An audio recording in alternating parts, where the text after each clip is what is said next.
Okay, so the next part, we're going to ignore the profit column at the moment, and we're going to go straight to the stock. So the stock is the amount that you've got in at the start of the week. So you need to make these figures up. So as an example, we could say we've got 100 ready to sell in tea, we got 100 for coffee, we could say we got 60 hot chocolates, 40 orange juice. So all you do is you make these numbers up as you go, and that then will allow you to type and basically think of how many you can sell during the start of the week.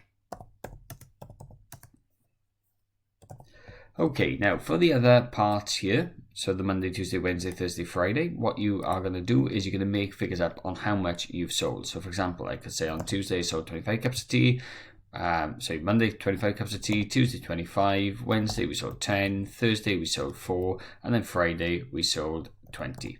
Now, doing that very quickly over multiple cells, what you need to make sure is that these here don't add up to more than the stock.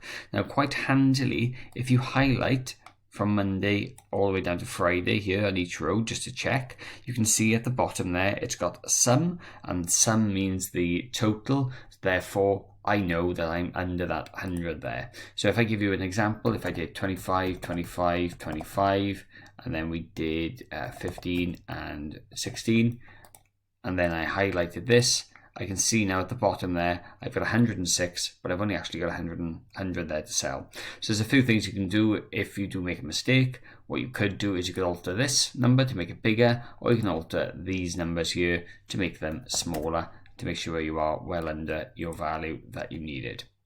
So what I wanted to do now is complete the rest of this here with just numbers that you are going to sell, and just make sure that you check back regularly just to make sure you're not going over the stock numbers there.